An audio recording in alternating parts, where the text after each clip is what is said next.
જય સરદાર. ભાવનગર જિલ્લાના ઉમરાળા તાલુકાના દેવળિયા ગામની અંદર એક ખેડૂત પરિવાર ઉપર હિંચકારો હુમલો થયો છે. એ ખેડૂત પરિવાર ઉપર હિંચકારો હુમલો થવાનું કારણ કે એ અસામાજિક તત્વોને ત્યાં એ પ્લોટ પચાવી પાડવો હતો, એ જમીન પચાવી પાડવી હતી, એ જગ્યા ખાલી પડેલી પચાવી પાડવી હતી કે અમારે માતાજીનો મઢ બનાવવો છે એટલે અમને તારે જમીન આપવી પડશે ને, જો તું જમીન નહીં આપ તો 25 વર્ષ સુધી જો જેલમાં જવું પડશે ને તો એ પણ અમે તૈયાર છીએ. આવું કહી અને એ પાટીદાર પરિવાર ઉપર હુમલો કરે છે.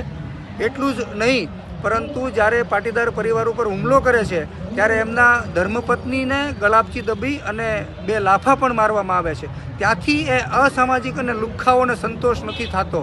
એ લુખ્ખાઓ 80 વર્ષના વયોવૃદ્ધ માતાને જ્યારે અભદ્ર ભાષામાં જે ગાળો બોલે છે અને તારા છોકરાને મારી નાખીશ જો મને પ્લોટ નહીં આપે એવી ભાષામાં વાત કરે છે અને ડરામણી વાત કરે છે, ત્યારે ચોક્કસ આ પોલીસ તંત્ર અમને મદદ કરી રહ્યું છે. પોલીસ તંત્ર આટલી બધી મદદ કરતું હોવા છતાં ગામડાના લોકો ડરે છે. ત્યારે આજે સુરતની અંદર અમે પાટીદાર સેવા સંઘના નેજા હેઠળ મિટિંગ યોજી છે અને એ મિટિંગનો એક જ માત્ર હેતુ છે કે ગામડાઓને જીવંત કરવા. ગામડાઓની અંદર રહેલા દરેક સમાજના લોકો આ લુખ્ખાઓ જે હેરાન કરે છે, અસામાજિક તત્વો જે હેરાન કરે છે એને ડામવા માટે, ગામડાને જીવંત કરવા માટે અમારો પ્રયાસ છે.